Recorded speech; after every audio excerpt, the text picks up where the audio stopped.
پاکستان تحریک انصاف کے سینئر رہنما ہمایوں محمد صاحب نے ہمیں جوائن کیا. بہت شکریہ ہمایوں صاحب، آپ نے وقت دیا ہمیں. یہ کہیے گا سب سے پہلے کہ بیرسٹر گوہر نے یہ اعتراف کیا ہے کہ 2 اراکین قومی اسمبلی پارٹی سے رابطے میں نہیں ہے. وہ کون سے اراکین ہیں؟ کیونکہ یہ آئینی ترمیم میں حکومت کا دعویٰ تھا کہ کچھ مولانا کے ساتھ ساتھ کچھ پی ٹی آئی کے لوگ ڈی آئی کے لوگ بھی ہیں جن کو وہ کنونس کرنے میں کامیاب ہو گئے. بسم اللہ الرحمن الرحیم. ایاک نعبد و ایاک نستعین. دیکھیں ان کا دعویٰ یہ نہیں ہے کہ انہوں نے کنونس کر لیا ہے، انہوں نے اغوا کیا ہے، اغوا برائے تاوان یا اغوا برائے ووٹ.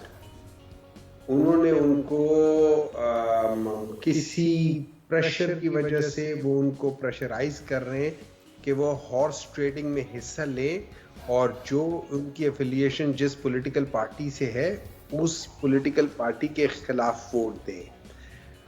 اب یہ ساری چیزیں جو ہے نا، اصل میں یہ حکومت ابھی ان جسے کہتے ہیں نا اوچھے ہتھ کنڈوں تک آ گئی ہے کہ ان کے پاس اپنے ووٹس پورے نہیں ہیں، تو یہ مختلف غلط طریقوں سے لے کر اپنے ان غلط باتوں کو منوانا چاہتی ہے. لیکن I can assure you انشاءاللہ تعالی مولانا فضل الرحمان صاحب نے جو بات کی ہے نا آخری، انہوں نے کہا ہے کہ مجھے بعض چیزوں سے اختلاف نہیں ہے اور پرابلی بہت ساری چیزیں ان میں جو وہ کرنا چاہ رہے ہیں ان میں شاید ایسی ہوں جس کے اوپر انسان ڈسکش کیا جا سکتا ہے. لیکن سب سے پہلے تو ان لوگوں نے ڈسکشن کے لیے کسی کو یہ وہ نہیں دیا. نمبر 2، ان کا مینڈیٹ ہی نہیں. جو مولانا فضل الرحمان صاحب کہہ رہے وہ کہہ رہے کہ ان کے پاس مورل اتھارٹی نہیں ہے، ان کے پاس مینڈیٹ نہیں ہے کہ یہ آئینی چینجز لے کر آئیں. یہ صرف ڈے ٹو ڈے چینجز لا سکتے ہیں جیسے ایک کیئر ٹیکر گورنمنٹ ہوتی ہے. بقول ان کے یہ لوگ صرف اور صرف اس وقت ایز وہ نہیں ہوتے فل ان دا بلینکس ٹائپ کے جو لوگ ہوتے ہیں جن کو آپ کرسی کے اوپر رکھ لیتے ہیں کہ یار یہ کرسی میری ہے، رومال لگ دیتے ہیں، کوئی لڑکی ہوگی تو. اچھا ہمایوں صاحب یہ بتائیے یہ 63A کا جو معاملہ چل رہا ہے تو آپ اس کو کس طرف جاتا دیکھ رہے ہیں؟ کیونکہ اس پہ ہی ڈیپینڈ کر رہی ہے ساری صورتحال کہ ووٹ ہوتا ہے، ووٹ کاسٹ اجازت مل جاتی ہے یا نہیں مل جاتی. تو عدالت میں تو چل رہا ہے یہ معاملہ، اس پر کیا سوچ ہے پی ٹی آئی کی؟ اچھا دیکھیں، اس میں پی ٹی آئی کی سوچ سے زیادہ آپ پہلے اس کے 2 پہلو ہیں. سب سے پہلے تو یہ یاد رکھیں کہ جو پریکٹس اینڈ پروسیجر بل آیا ہے اس میں جو 2023 میں آیا تھا اس میں کہا تھا کہ 3 ممبر جج، ٹھیک ہے نا، وہ ہو گئے. تو ان میں اور پھر انہوں نے کہا تھا کہ ان کے جو ممبرز ہوں گے چیف جسٹس سینئر موسٹ اور اس کے بعد next in line. So 3 senior most ججز which includes the chief justice of Pakistan یہ کر کے ڈیسیژن کیا کریں گے. ابھی ان لوگوں نے جو پریزیڈنشل اس کے لحاظ سے لے کر آئے ہیں، آرڈیننس کے لحاظ سے لے کر آئے، انہوں نے کہا ہے کہ تھوڑی سی چینج یہ کی ہے کہ جو چیف جسٹس ہے اس کو چوائس دے دی ہے کہ وہ تیسرا بندہ اپنی مرضی کے لگا سکتا ہے. لیکن یہ یاد رکھیں یہ 3 ممبر بینچ ہے جو یہ ڈیسائیڈ کرے گا. اب اگر اس میں تیسرا ممبر نہیں آتا تو اس میں کورم کا کوشچن ہی نہیں بنتا.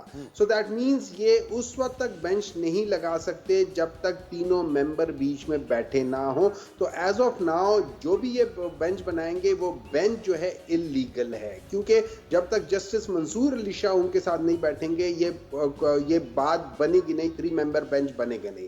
اب آ جاتے ہیں تھوڑا سا آرٹیکل 63A.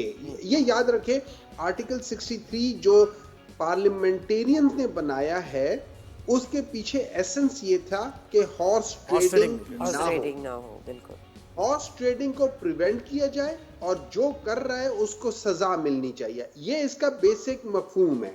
تو اس کا مطلب یہ کہ اگر میں ہارس ٹریڈنگ کرتا ہوں، ہارس ٹریڈنگ کا مطلب ہے مجھے آپ پیسے دیں گی تو میں اپنی پارٹی کے موقف کے خلاف 4 چیزوں میں میں ووٹ ڈالوں گا یا ایبسٹین کروں گا. اچھا اس میں یہ لوگ کہتے ہیں کہ اگر آپ ووٹ ڈالو گے تو وہ گنا جائے گا، تو جو ایبسٹین کر رہا ہے اس کا کیا ہوگا؟ اس میں تو پھر گننا نہ گننا کی تو بات ہی نہیں. یہ تو آئینی ظاہر تشریح اور اس کے بعد سپریم کورٹ میں ظاہر معاملہ جائے. یہ بتائیے کہ آپ کے بانی یہ کہہ رہے ہیں کہ منصور علی شاہ پلیز دیکھیں اب اس کی جو بات یہ ہے نا کہ جب جو اصل چیز یہ وہ یہ کہ اگر کوئی ووٹ ڈالتا ہے یا ایبسٹین ہوتا ہے اس نے فلور کراسنگ کی ہے، ہارس ٹریڈنگ کی ہے، اس کو پریونٹ کرنا ہے. پریونٹ کرنے کا مطلب یہ اس کو کرنے نہیں دینا. تو اگر کوئی ووٹ ڈالتا ہے تو اس کا ووٹ نہیں گنا جائے گا. That is prevention. جی پھر اس کے بعد اس کی یہ تو آپ ہمارے صاحب وقت کی بھی کمی ہمارے پاس ہے. یہ تو سپریم کورٹ میں یقیناً آپ کے بیرسٹر علی ظفر آپ جا کر معاملہ اپنا نریٹو وہ دیں گے, اپنا آرگومنٹس دیں گے. اچھا یہ کہیے گا, بانی پی ٹی آئی نے جو بیانات ان کے آتے ہیں وہ کہہ رہے ہیں منصور علی شاہ کو ہم سپورٹ کرتے ہیں, اور پھر وہ ججز کے لیے آپ کہہ رہے ہیں کہ کوئی تحریک بھی آپ چلانے جا رہے ہیں. تو اس کا مطلب کیا یہ آپ عدم اعتماد کا اظہار چیف جسٹس آف پاکستان پہ کر رہے ہیں؟ اس سے کیا دیکھا جائے, کیا سمجھا جائے اس سے؟ دیکھیں, سب سے پہلے میں تھوڑا سا کریکشن کر دیتا ہوں. عمران خان صاحب نے یہ نہیں کہا کہ میں منصور علی شاہ کو سپورٹ کرتا ہوں. انہوں نے کہا ہے کہ اکارڈنگ ٹو دا کانسٹیٹیوشن جو دا نیکسٹ سینئر موسٹ جج ہے اس کو چیف جسٹس بننا چاہیے. اب اس جج کا نام جسٹس منصور علی شاہ ہے, لیکن as far as the individual justice Mansoor Ali Shah اس کو ہم نہیں کہہ رہے, ہم اس پروسیجر کو کر رہے ہیں جو پروسیجر فالو ہونا چاہیے. تو اس چیز کی ایک کریکشن ہے, کیونکہ ادروائز اگر ہم یہ کہیں کہ ہم جسٹس منصور علی شاہ کو کر رہے ہیں تو ہو سکتا ہے وہ تیسرے نمبر پہ ہو, تو پھر وہ غلط بات ہو جاتی ہے. تو it is the senior most جج in line after chief justice of Pakistan, اس کو بننا چاہیے. ٹھیک ہے, whatever the name is their.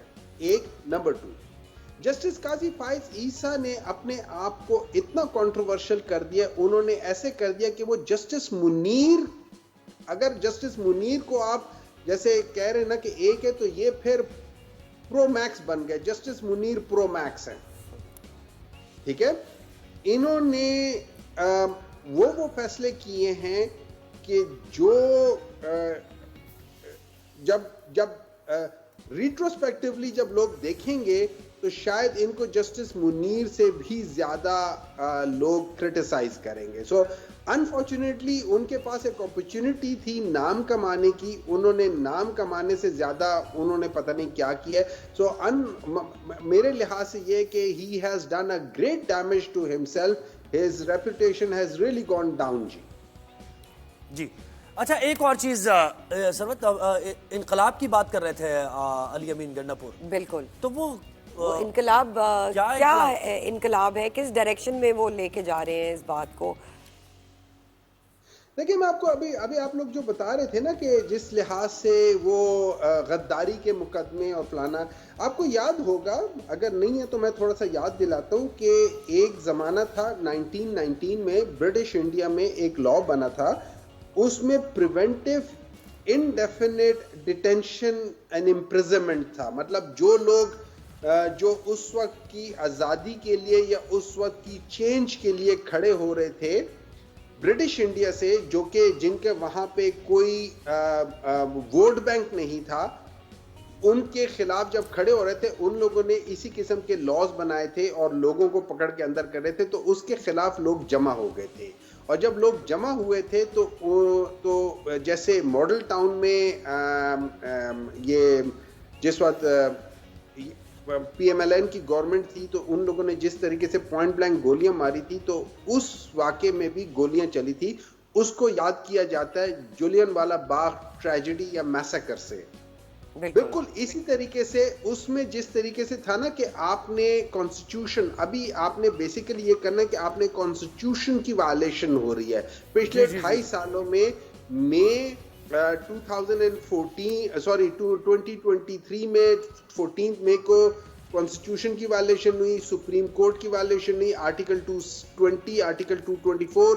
اس کے بعد جو کاؤنسل آف کامن انٹرسٹ جس طریقے سے اس نے کام کیا وہ ان لافل تھا, کیونکہ اس میں 2 صوبوں کی ریپرزنٹیشن نہیں تھی. سر دیکھیں, یہ ڈیبیٹ تو یہ کبھی اب وقت ہوگا بہت. یہ بتائیے کہ علی امین گنڈا پور جو یہ کہہ رہے ہیں کہ ہم اب انقلاب کے لیے نکلو, تو یہ کس یعنی کون سا انقلاب ہے؟ پاکستان تحریک انصاف کی ایک صوبے میں حکومت ہے, پھر تو یہ نیریٹو ٹھیک ہے نا حکومت کا کہ یہ الغار کرنے آ رہے ہیں آپ. انقلاب کا کس فارم میں انقلاب لے کے آ رہے ہیں آپ؟ انقلاب یلغار میں بڑا فرق ہے.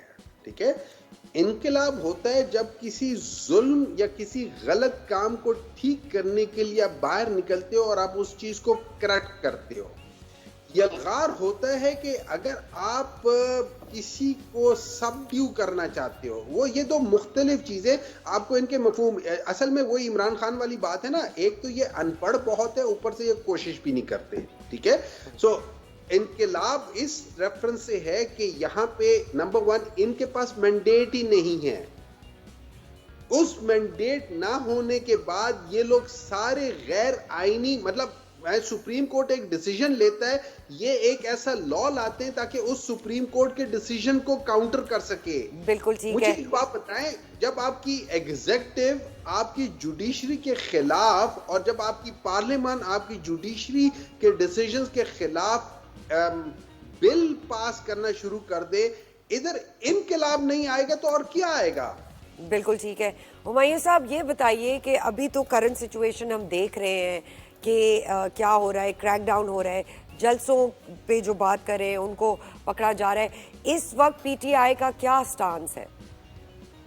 دیکھیں پی ٹی آئی کا سٹانس بڑا سمپل ہے, کانسٹیٹیوشن کو فالو کرنا چاہیے. کانسٹیٹیوشن میں آرٹیکل 15 ہر پاکستانی سٹیزن کو یہ رائٹ دیتا ہے کہ وہ ملک پاکستان کے کسی بھی حصے میں جا کے اسمبل ہو سکتا ہے. بالکل ٹھیک ہے. اب یہاں یہ لوگ کیا کرتے ہیں, یہ اس کے خلاف کر رہے ہیں بات.